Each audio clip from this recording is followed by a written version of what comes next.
so serene. What was that? Squirrel? It's quiet. Very, very quiet. Alrighty, so today on our walking and talking adventure, we're going to talk about why I was wrong about the Mavic 3. And I'm not saying I was like really, really wrong, but you know how like you're wrong, but sort of half right, but more wrong? You know what I mean? Like I'm right, but I was wrong. We're gonna talk about that in this video. What is going on, everybody? Ken here, you're watching Original Dobo. Today I want to give you my overall experience having used the Mavic 3 for the past 100 days. Technically it's more than 100 days, but like nobody's gonna click on the video if I said I've had the Mavic 3 for 108.5 days. Like that sounds stupid as shit.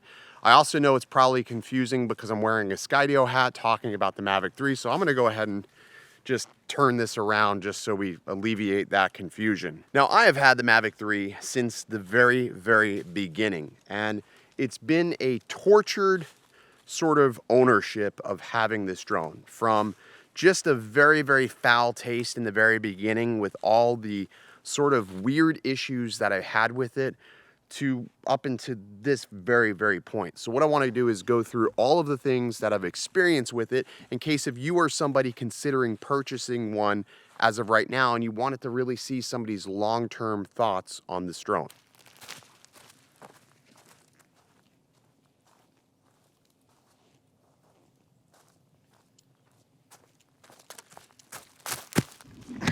God damn it. Broke a fucking nail.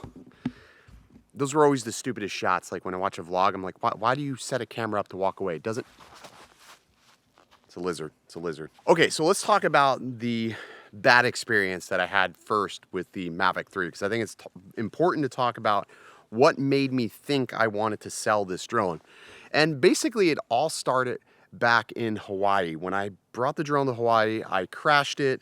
And, you know, at first I thought, no, that wasn't my fault. It was the drone's fault. The sensors weren't functioning, but I really do think that was my fault. But that started the issues that I was having, where the gimbal was vibrating and the obstacle avoidance just wasn't functioning as good as it possibly should have. I don't know if that actually made sense. So when I got back from Hawaii, I decided I would send out that Mavic 3 for repair. And at the shop, I had a Mavic 3 Cine waiting for me. So I said, great, this is perfect. This was the drone that I wanted to begin with. So I switched over to using that. But as soon as I booted that up and started flying that for the very first time, I noticed that there was horizon tilt. And that was the first issue. Now, the horizon tilt was so bad that there was nothing I could do with it, like at all, unfortunately. The tilt was something that kept changing no matter what I did. If I yawed left, yawed right, it was what we call essentially drunken horizon.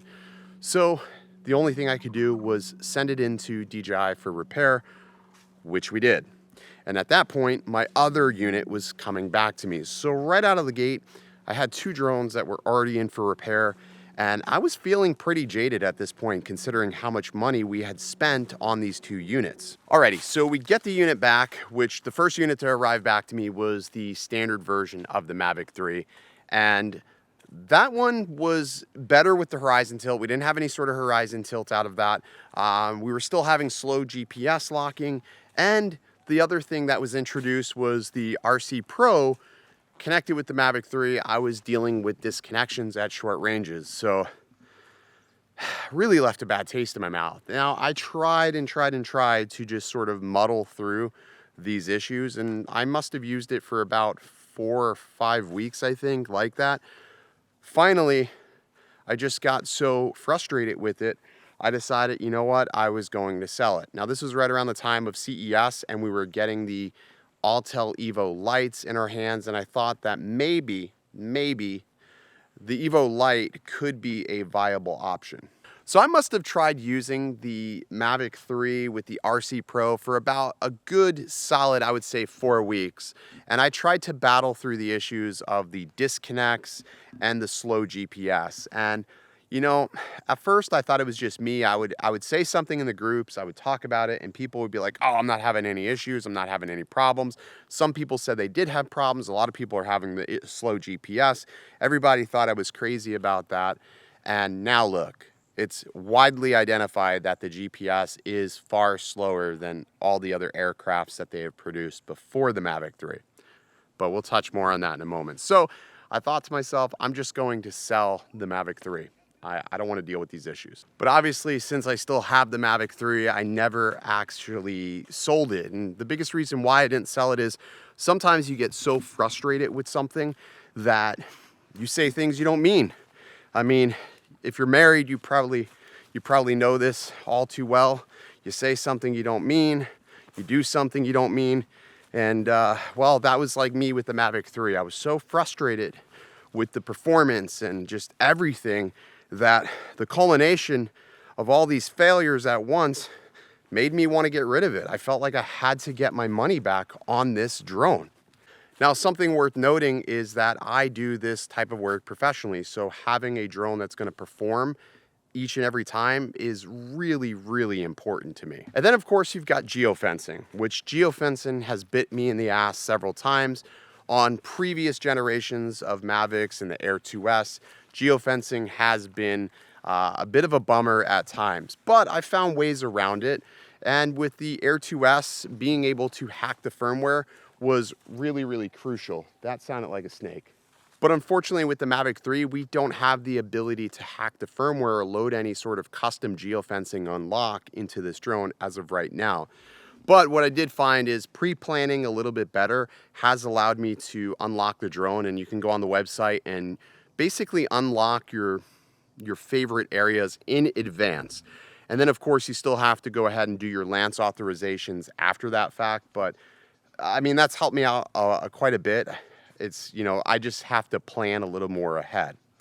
So let's talk about why I can't get rid of this and why I was really wrong. Okay, so reason number one why I can't get rid of this and I was really wrong is the image quality. The Mavic 3 image quality is just far superior to any other foldable drone on the market today.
One of the most often overlooked things on a drone is the color science.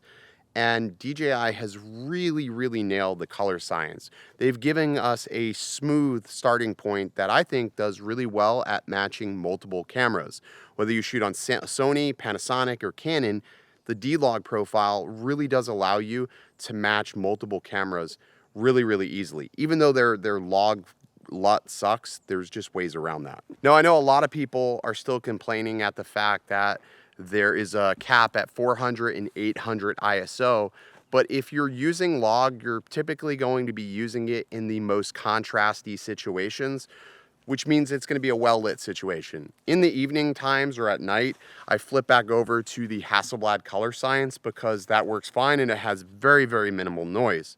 If you're trying to use log footage at night, stop. You are really introducing a tremendous amount of noise.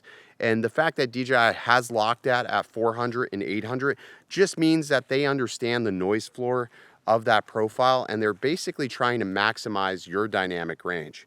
That was a really sharp branch. Now, the second reason why I won't get rid of this is because they did go ahead and fix the connection issues that I was having specifically with the RC Pro. And having a smart controller to me is still just, I love it. I love it. And I love the size of the RC Pro, and I love the performance of the RC Pro. It just works really, really well. And it's something that is almost invaluable as a professional to be able to just break out your controller and start flying. Now, if you're somebody who doesn't want to use an RC Pro, the Triple Tech tablet is a great option. But for me, I like to travel very minimally. I like to have minimalistic gear.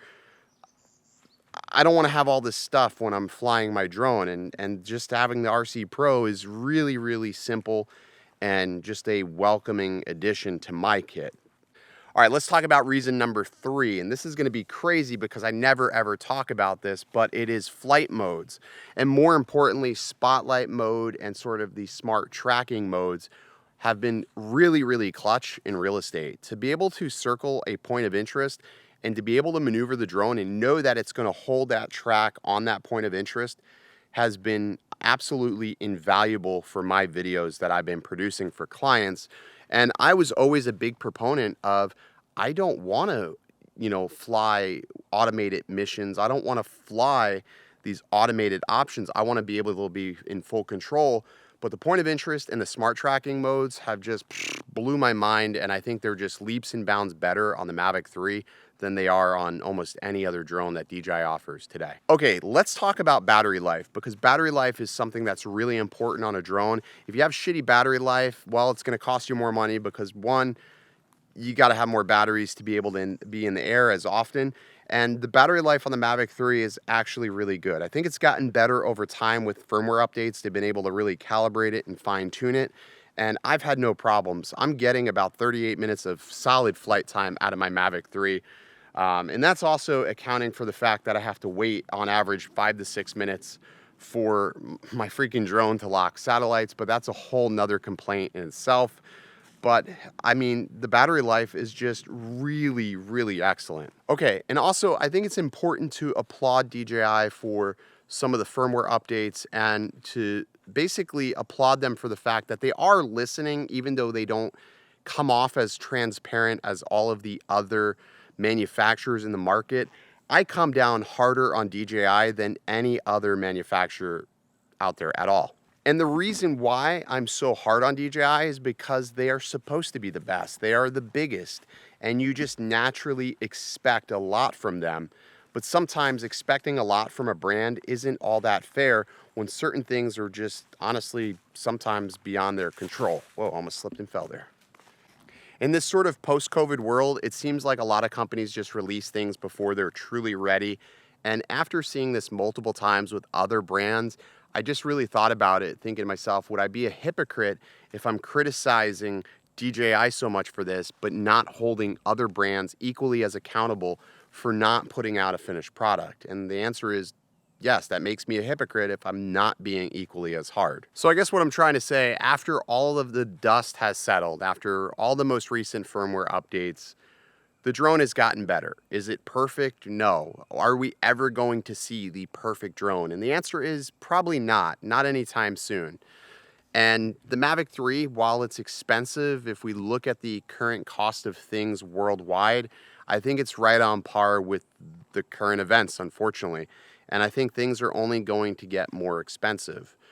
But even for all of the failures and issues I've had with this drone from the start, the pros far outweigh the cons. And at the end of the day, something we have to remember as a consumer is that we have the right to say, I don't want to buy this. Nobody is putting a gun to your head telling you to buy any of these products. And for the vast majority of you watching this video, a drone is not a need. It's a want. It's something cool to have, but you're not actually making money with it. Myself, I make money with my drones, so having something that works incredibly well is a need for me. And the fact that it's gotten better has made me feel better about keeping it.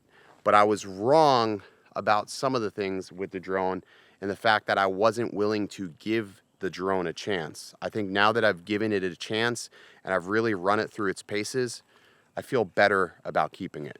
Not an uptight talking headshot state. Let me know in the comments. I really like doing these videos like this, being out here and all the elephants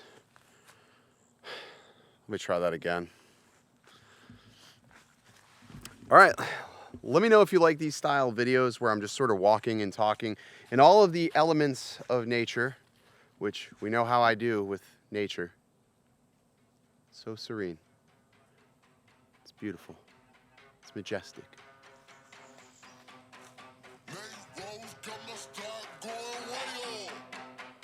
All right, I'm gonna go get a beer. The original. I heard they checking for me, no one checking on me, so I had to go run up a check. I got the message on me, ain't no flexing on me. My attorney gon' call and collect. Blessings on blessings for me, my successes only made them envious, they got upset. I had to put all their egos in check. I want the money, the power, respect, and I heard you know so-and-so, you not a threat, cause I really know so